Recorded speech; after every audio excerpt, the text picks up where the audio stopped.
नमस्कार दोस्तों, आप सभी का आपके अपने YouTube channel DL study classes के प्लेटफार्म में बहुत बहुत स्वागत है। दोस्तों, आज हम मैथ का प्रैक्टिस सेट करेंगे और मैथ के इन सभी प्रैक्टिस सेट में उन्हीं क्वेश्चनों को सम्मिलित किया जा रहा है जो कि आपके प्रीवियस ईयर के एग्ज़ाम में पूछे गए हैं और आने वाले एग्ज़ाम में पूछे जा सकते हैं। तो जाके आप लोग मैथ के इन सभी प्रैक्टिस सेट को एक बार ज़रूर देखिए ताकि आपको एग्ज़ाम में क्वेश्चन को हल करने में आसानी हो और पता चल सके कि किस प्रकार के मैथ के क्वेश्चन हमारे एग्ज़ाम में पूछे जाते हैं। दोस्तों, जो आपका मैथ सब्जेक्ट है यह आपका प्रैक्टिस का विषय है। मैथ को आप जितना अधिक प्रैक्टिस करेंगे मैथ आपको उतना अधिक आसान लगने लगेगा और आप एग्ज़ाम में कम से कम समय में मैथ के क्वेश्चनों को हल कर पाएंगे।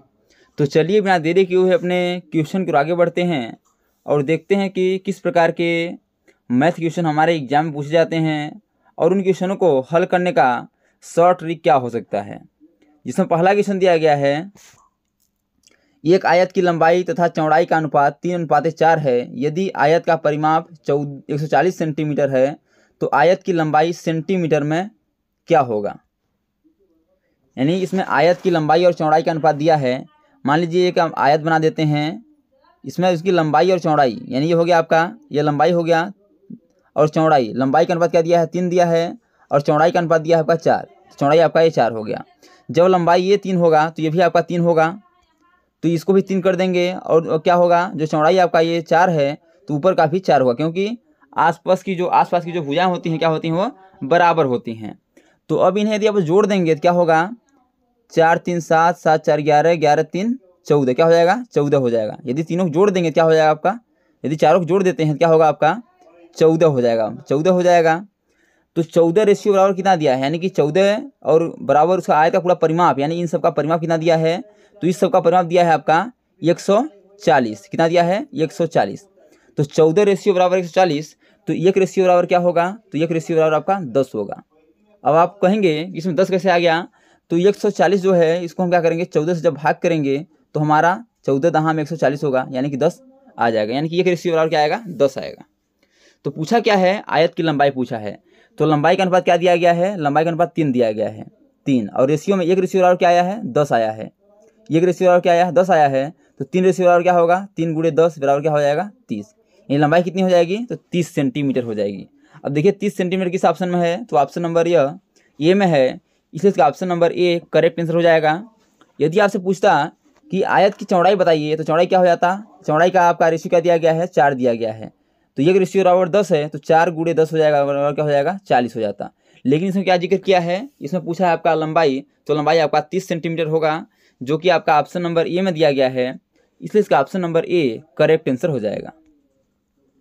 अगला दिया गया है कि रुपये 15,000 की राशि पर 2 वर्ष के चक्रवृद्धि ब्याज और साधारण ब्याज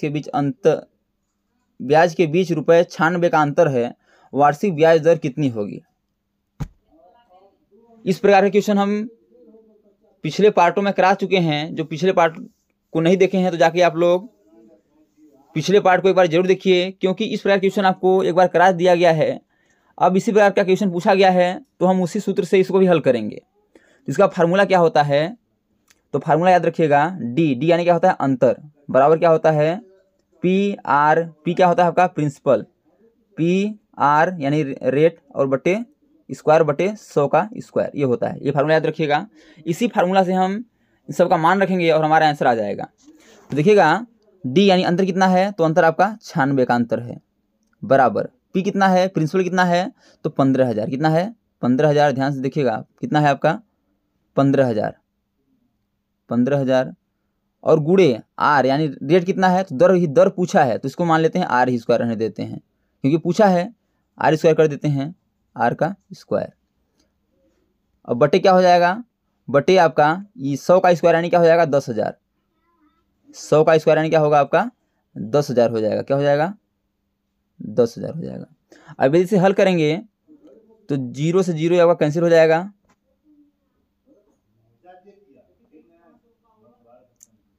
0 से 0 आपका, देखिएगा यहाँ गलत हुआ है, क्योंकि आपका 1500 नहीं है, क्या है आपका यह 15,000 है, तभी तो अभी देख रहे थे कि हमारा आंसर गलत आ रहा है। ये जो आपका यह है 15,000 है, यानी कि 3 0 होगा, गुणे आर का स्क्वायर बटे क्या होगा आपका, बटे आपका 100 का स्क्वायर यानी 10,000। अब इन से क्या होगा कि 3 0 कैंसिल हो जाएगा।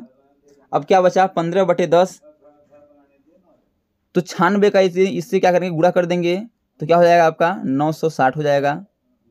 960 बराबर 15 का स्क्वायर, 15 आर स्क्वायर। तो आर स्क्वायर को हम साइड में करेंगे तो कैसे हल करते हैं, आर स्क्वायर यदि इसे हल करेंगे अब तो क्या होगा, आर स्क्वायर बराबर आपका, आर स्क्वायर बराबर यदि इसे हल करेंगे तो आर स्क्वायर बराबर क्या हो जाएगा 960, और जो 15 है क्या हो जाएगा ये बटे में आ जाएगा 15। तो इसे जब इसे हल करेंगे तो क्या होगा 15 छक्का 90 और आपका 15 चौको 60, क्या हो जाएगा 94, क्या हो जाएगा 94 हो जाएगा, यानी सॉरी 94 नहीं, 15 छक्का 90 यानी 64 हो जाएगा, 15 चौको 60 64 हो जाएगा। अब आर स्क्वायर बराबर 64, आर स्क्वायर बराबर 64, तो आर बराबर क्या होगा, तो यदि आर स्क्वायर हटा देते हैं क्या होता है आपका, यह किसका वर्ग होता है, तो आपका 8 का स्क्वायर क्या होता है 64 होता है, तो इस किस में चला जाएगा आपका अंडर रूट में चला जाएगा और आपका निकल के आएगा 8 आएगा, क्या आएगा 8 × 64 होता है तो 8 आएगा। यानी कि जो वार्षिक ब्याज दर होगी क्या होगी 8% वार्षिक होगी, जो कि आपका ऑप्शन नंबर सी में दिया गया है, इसलिए इसका option number C correct answer हो जाएगा। और दोस्तों मैं आसानी पूर्ण विश्वास करता हूँ कि सभी क्वेश्चन आपको अच्छे समझ आ रहे होंगे। यदि क्वेश्चन में कहीं भी डाउट होता है आप लोग कमेंट बॉक्स में जरूर बताइए, ताकि अगले आने वाले वीडियो में उस डाउट को अच्छे से क्लियर कर सकें। और दोस्तों यदि यह वीडियो आपको अच्छा लगे तो वीडियो को लाइक अपने दोस्तों में शेयर जरूर करिए, ताकि गवर्नमेंट एग्जाम की तैयारी करने वाले आपको दोस्तों को भी इस वीडियो का लाभ हो सके और एग्जाम में कम से कम समय में मैथ के क्वेश्चनों को हल कर पाएँ। आपका अगला क्वेश्चन दिया गया है, क्वेश्चन है कि किसी संयुक्त परिवार में दादा दादी की औसत आयु 67 वर्ष, माता पिता की औसत आयु 36 वर्ष तथा 3 पौत्र पौत्रियों की औसत आयु 6 वर्ष है, तो संपूर्ण परिवार की औसत आयु कितनी होगी। अब देखिए इतना बड़ा क्वेश्चन दिया गया है और इसे हल करने का शॉर्ट ट्रिक है, इसे आप बहुत ही आसानी से समझ सकते हैं और बिल्कुल आपको आसान भाषा में इस क्वेश्चन को समझाने का हम प्रयास करेंगे। तो चलिए इस क्वेश्चन को समझाते हैं। बोला है कि संयुक्त परिवार, यानी संयुक्त यानी होता है संयुक्त, यानी कि यहाँ के माता पिता दादा दादी बाल बच्चे सब क्या हो एक साथ हो, उसको बोलते हैं संयुक्त परिवार।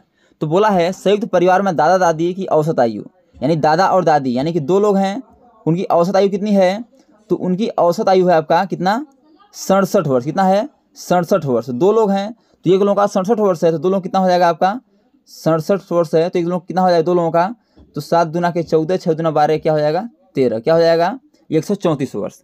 फिर बोला है माता पिता की औसत आयु, माता और पिता 2 लोग हैं तो 2 गुणे क्या हो जाएगा 36 वर्ष है, यानी एक लोगों का 36 वर्ष है तो माता और पिता दोनों कितना हो जाएगा 36 दूना क्या हो जाएगा 72 वर्ष, कितना हो जाएगा 72 वर्ष।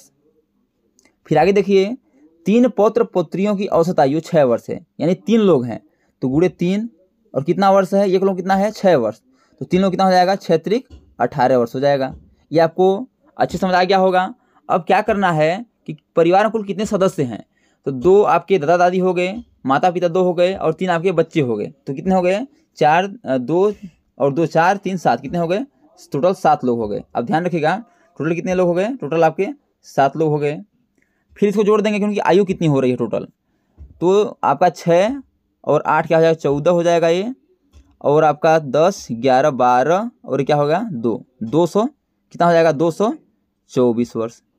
अब 224 वर्ष हो गया तो आपका जो औसत निकलता है कैसे निकलता है, जितने आपके कुल वर्ष यानी कि या कुल संख्या जो भी हो, तो कुल वर्ष इसमें पूछा है तो कुल वर्ष बटे जितने आपके लोग हैं तो उसका औसत आयु निकल जाएगा। तो 224 आपके कुल वर्ष हो रहे हैं और 7 लोग हैं, इसे भाग कर देंगे क्या हो जाएगा 7 त्रिक 21 7 त्रिक 21 और 1 7 दूना के 14, कितना हो जाएगा औसत कितना हो जाएगा 32 वर्ष। 32 आ रहा है तो वर्ष मतलब कि आपका औसत जो पूछा है तो औसत कितना हो जाएगा, यह 32 वर्ष हो जाएगा। देखिए 32 वर्ष किस ऑप्शन में है, तो यह ऑप्शन नंबर बी में है, इसलिए इसका option number B correct answer हो जाएगा और संपूर्ण परिवार की औसत आयु आपकी 32 वर्ष हो जाएगी। आपका अगला क्वेश्चन दिया गया है कि 2 अंकों की संख्या के अंकों का योग 7 है, यदि उनके अंकों को पलट दिया जाता है तो नई संख्या में 3 जोड़ने पर मूल संख्या की 4 गुनी हो जाती है, मूल संख्या क्या होगी। तो देखिए आपको इसमें कुछ भी नहीं मानना है एक्स वाई, इसमें क्या करना है आपको ऑप्शन के थ्रू बताना है। हम ऐसा इसमें ट्रिक बताएंगे कि आपको पेन उठाने की जरूरत नहीं पड़ेगी, आप इसे मन में सोच के आप इसको हल कर सकते हैं। लेकिन समझाने के लिए हम इसमें पेन का यूज कर सकते हैं, तो आप लोग ये मत समझिएगा इसमें पेन का यूज करना पड़ेगा, क्योंकि हम इसको मन में सोच के भी इस क्वेश्चन को हल कर सकते हैं। तो चलिए देखते हैं कि किस प्रकार हल कर सकते हैं। बोला है 2 अंकों की संख्याओं का योग 7 है, यानी कि 3 और आपका जो 4 है, ऑप्शन नंबर ये लेते हैं, यानी कि ऑप्शन के अकॉर्डिंग चलते हैं, यानी गो थ्रू ऑप्शन देखते हैं कि कौन सा ऑप्शन करेक्ट होगा। तो 3 और 4 लेते हैं, क्या हो जाएगा 7 हो जाएगा, यानी कि जो आपका पहला बोला हुआ है ये आपका सही हो रहा है। फिर बोला है यदि अंकों को पलट दिया जाए, यानी कि जब अंकों को पलट देंगे तो क्या हो जाएगा आपका यह 34 था, फिर क्या हो जाएगा 43 हो जाएगा, 43 हो जाएगा। तो नई संख्या में 3 जोड़ देते हैं, यानी कि जो 43 हुआ है जोड़ने पर नई संख्या बनी है उसमें 3 जोड़ देंगे, क्या हो जाएगा 45 हो जाएगा।